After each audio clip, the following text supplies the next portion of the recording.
Sir ये बताइए कि अब जो मुज़ाकरात होंगी, आगे बातचीत होगी,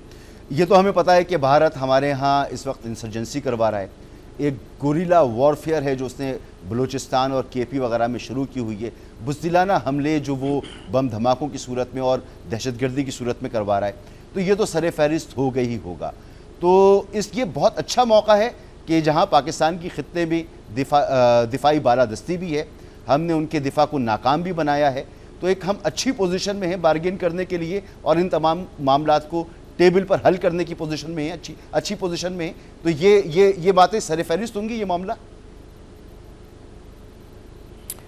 देखिए, पाकिस्तान की तो हमेशा से ये पॉलिसी रही है और अब भी ये है कि टेबल पे बैठ के जो है वो मामलात को तय किया जाए। जो बैनुल अक़वामी जो लाज हैं, जो कमिटमेंट्स हैं, उनको पूरा किया जाए। हमने कभी भी जो है वो कश्मीर के मामले पे ऊपर बात करने से इनकार नहीं किया। ये हिंदुस्तान ही है कि जो पाकिस्तान एक ज़िम्मेदार रियासत के तौर पे, एक पुरअमन कौम और रियासत के तौर पे हमेशा मुज़ाकरात को अहमियत देता रहा है। जी, हिंदुस्तान ने हमेशा जो है वो मुज़ाकरात से इनकार किया है, सालसी से इनकार किया है, अक़वाम मुत्तहिदा की जो करारदादें हैं उन पर अमल करने से इनकार किया है, और इस मरतबा एक और इजाफ़ा किया है कि एक इंटरनेशनल एग्रीमेंट 1960 वाटर रिकॉर्ड जो है उससे भी जो है वो इनकार किया है, और ये कहा है कि वो यानी तमाम तर बैनुल अक़वामी असूलों को रोंते हुए जो है वो पाकिस्तान का पानी जो है उसको कन्वर्ट करेगा या बंद करेगा। तो ये हिंदुस्तान का रवैया है। हमने तो हमेशा वेलकम किया है, आज भी कर रहे हैं, आइंदा भी करेंगे, लेकिन हिंदुस्तान का ये रवैया जो है इस पूरे ख़ित्ते को जो है वो एक जंग की तरफ धकेल रहा है, और इस पूरे ख़ित्ते का अमन जो है उसने जो है वो उसको डिस्टर्ब किया हुआ है, और अमन को जो है वो बदअमनी में जो है वो बदला हुआ है जी। तो ये हिंदुस्तान को इस बारे में, और ख़ास तौर पे नरेंद्र मोदी साहब को इस बारे में जो है वो अपनी सोच को बदलना होगा। सर अल्हम्दुलिल्लाह इस ऑपरेशन के बाद मेरा तो मानना यही है, और मैं समझता हूँ कि शायद नरेंद्र मोदी की सियासत का ख़ात्मा जो है ना वो शुरू हो चुका है इस ऑपरेशन के बाद, क्योंकि उनको इंडिया के अंदर और पूरी दुनिया में हजीमत का सामना करना पड़ रहा है, और उनकी कौम में भी सोचने समझने वाले लोग हैं। मगर सर ये सिंतास मुआहदे का जहाँ आपने जिक्र किया, इसको हमने एक्ट ऑफ वॉर कहा कि अगर आपने किया तो अब वो किसी एक्ट ऑफ वॉर की तरफ तो जाने की पोजीशन में नहीं है, लेकिन इंसर्जेंसी पाकिस्तान के अंदर कराना, कश्मीर का मामला जिसे वो शिमला मुआहदे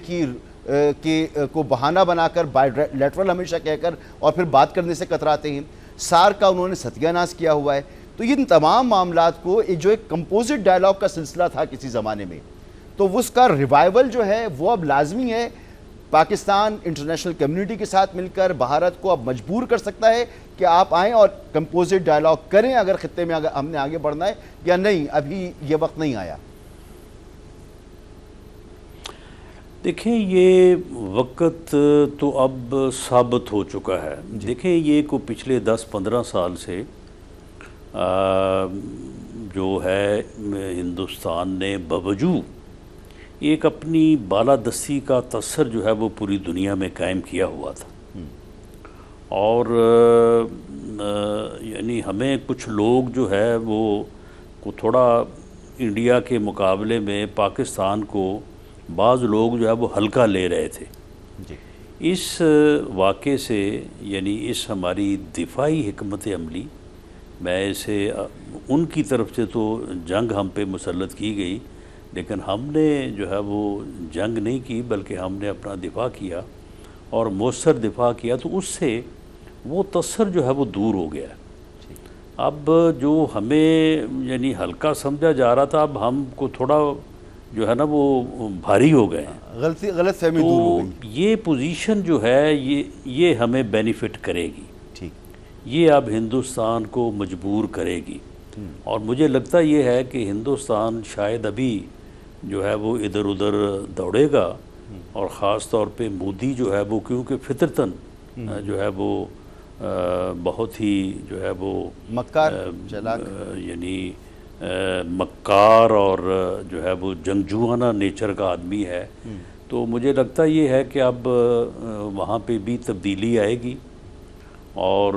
मोदी जो है ये शिकस्त से दो चार होगा और जो क़यादत इसके बाद हिंदुस्तान को की सामने आएगी, यकीनन वो इसके इस अंजाम से सबक लेते हुए जो है वो न सिर्फ पाकिस्तान के साथ बल्कि इस पूरे ख़ित्ते में, क्योंकि हिंदुस्तान ने तो पूरे ख़ित्ते को डिस्टर्ब किया हुआ, पूरे ख़ित्ते में हर तरफ, बल्कि पूरी दुनिया में। वो तो कनाडा तक जो है वो उसने दहशत गर्दी की है, कनाडा तक जो है वो उसने जो है वहाँ पे जाके लोगों को जो है वो कत्ल किया है। तो हिंदुस्तान का ये चेहरा, ये किरदार जो है,